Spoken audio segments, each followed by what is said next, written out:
balik lagi kita di channel kesayangan kita teman-teman, channel ngobrol olahraga ya.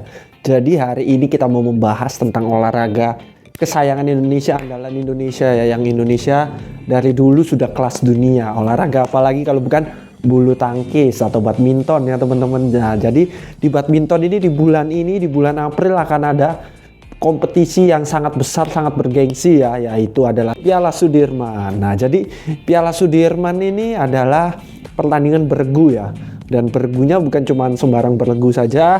Kalau bergu kan ada bergu pria, bergu wanita. Tetapi kalau Sudirman adalah bergu mix, jadi pria dan wanita disatukan. Jadi ini adalah di kategori bergu betul-betul yang membuktikan negara mana yang terbaik di dalam bulu tangkis ya teman-teman. Karena di sini betul-betul disatukan ya, semua dari semua cabang, baik tunggal putra, tunggal putri, ganda putra, ganda putri, ganda campuran, semua dimainkan. Jadi head to head para pemain-pemain terbaik, pasangan-pasangan terbaik dari setiap negara bertemu satu dengan yang lainnya. Nah, jadi sebelum kita bahas, jangan lupa dong kasih dulu subscribe-nya ya.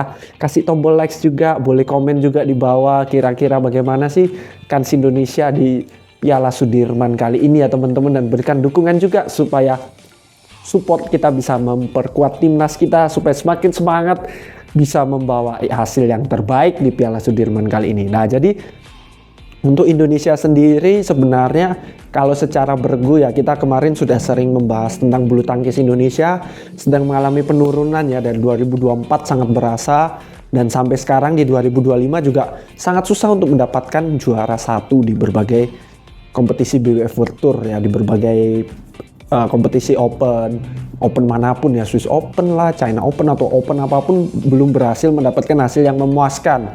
Nah, tetapi di bergu ini adalah hal yang berbeda ya, dimana kalau bergu langsung disatukan ya, jadi mencari 3 poin untuk membawa kemenangan, karena ada di 5 nomor yang dimainkan, mencari 3 poin.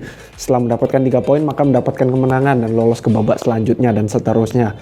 Sedangkan Indonesia sendiri kalau untuk Sudirman mix, sebenarnya kalau untuk bergu malah mix ini yang lebih baik untuk Indonesia. Kenapa? Karena Indonesia sekarang yang paling kuat di ganda campuran ya, yang sering masuk final, yang kemarin juga masuk di BWF World Tour Finals di Desember, dan peringkatnya juga lumayan, sering menghasilkan hasil yang lumayan, masuk final lah, bisa kadang-kadang juara di 2024 ya. Jadi untuk ganda campuran Indonesia sebenarnya lumayan bagus ya, andalan Indonesia sekarang di ganda campuran. Sedangkan di yang lainnya mungkin agak kurang. Jadi malah di Sudirman ini yang memiliki kans yang lumayan dibandingkan Thomas dan Uber ya, dimana Thomas adalah pria semua ya, pria, jadi single tunggal ganda tunggal ya. Kalau di Uber dan juga Thomas semuanya putra, ganda putra dan juga tunggal putra lah kelimanya. Dan di Uber semuanya putri, ganda putri dan juga tunggal putri. Nah, tapi di Sudirman ini karena di mix sehingga ada mix double juga dimainkan. Nah, jadi kans Indonesia sebenarnya lebih baik, tetapi sudah sangat jelas ya, karena kemunduran Indonesia ini, sekarang Indonesia sudah tidak di tier 1 lagi ya, bukan di yang paling atas lagi ya. Kalau tentunya untuk Sudirman ini yang paling dijagokan adalah China ya, Cina, Tiongkok dan juga Jepang. Itu adalah dua yang mungkin yang bisa melawan Cina hanya Jepang, yang bisa melawan Jepang hanya Cina. Itu betul-betul sudah yang sangat versatile ya, mereka sangat fleksibel ya, baik di putra, di putri, ganda, tunggal, campuran, semuanya bagus ya, punya nomor yang bagus-bagus.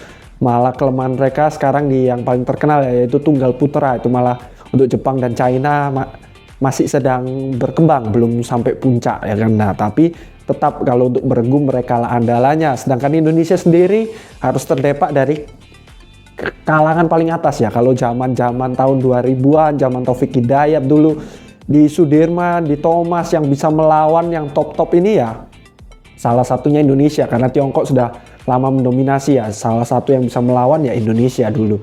Tetapi sekarang sudah tidak lagi. Sekarang sudah mulai jatuh ke tier nomor 2 ya. Di second tier ini ada beberapa mungkin seperti India, Malaysia juga sekarang agak lumayan ya. Mungkin Malaysia masih tier di bawah lagi.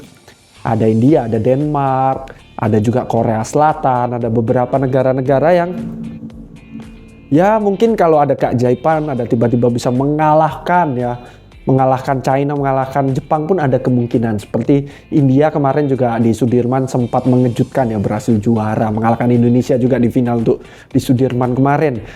Bukan Sudirman, di Thomas, mohon maaf ya, di Thomas kemarin berhasil menjuarai untuk India. Nah, jadi kita lihat memang sebenarnya tier 2 ini masih punya kans untuk mengalahkan tier 1, tapi bukan unggulan utama. Dan untuk Indonesia sendiri bahkan di tier 2 menurut saya sudah mungkin akan terseok-seok, mungkin salah satu yang rendah di tier 2 ya, karena cukup berat untuk menghadapi lawan-lawan yang lain. Harapannya adalah bisa perform ya, bisa sama-sama perform, kelima wakil dari Indonesia yang terbaik-terbaik bisa perform, bisa memberikan hasil yang maksimal, karena di tahun 2025 ini belum ada gelar yang cukup memuaskan teman-teman. Nah, jadi untuk selain daripada itu juga ya, kalau teman-teman tanya target ya, karena kalau saya memberikan review selalu ditanya, kalau target Indonesia untuk kompetisi ini apa? Nah, kalau dari saya pribadi sih target quarter final ya. Quarter final itu target realistisnya. Kalau yang bagus masuk semifinal sudah bagus. Kalau bisa masuk semifinal itu sudah merupakan prestasi yang kita bilang sudah bagus lah, di atas standar ya. Kita sudah bisa merasa lega, sudah bisa menjadi momentum pembawa supaya dari Sudirman ini jangan sekedar Sudirman aja, tapi di Open selanjutnya bisa berkembang ya, karena Sudirman ini membawa kelima cabang. Kalau bisa prestasinya bagus di Sudirman, kelima cabang akan terdongkrak, motivasinya bertambah sehingga di Open selanjutnya bisa perform. Nah, jadi bisa masuk semifinal sudah luar biasa ya. Tidak perlu terlalu kita kejar, tidak perlu terlalu kita forsir, kita hujat kalau nggak lolos di quarter final, kalah kita hujat, janganlah ya. Karena menurut saya target realistisnya quarter final, karena seperti yang kita bilang tadi, kalau namanya sistem gugur itu kan menggunakan drawing juga ya. Ketemu siapa dulu. Kalau tiba-tiba sebelum quarter final sudah ketemu Jepang, ketemu Cina mungkin berat. Tetapi kalau tidak ketemu itu, ketemu tier 2 yang lain, itu pun berat tapi bisa lolos. Jadi quarter final menurut saya cukup realistis. Semifinal adalah prestasi yang bagus. Kalau bisa masuk final, bisa dapat juara 3 atau segala macamnya, itu sangat luar biasa. Jadi Indonesia sangat membutuhkan dukungan kita ya teman-teman. Perlu didukung, perlu diberikan support ekstra, karena ini adalah pertandingan yang berat, gengsinya tinggi, dan Indonesia sangat memerlukan momentum teman-teman.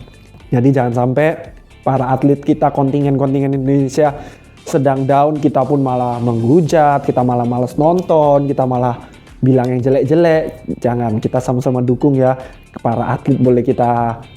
Mungkin boleh DM juga, boleh kita komen positif di mungkin Instagram, Twitter, or whatever ya, sosial media yang sedang tren, yang ada mereka aktif. Kita bisa memberikan semangat kepada mereka supaya mereka sadar, oh ternyata kita ini dibutuhkan, ternyata kita dicintai oleh rakyat gitu.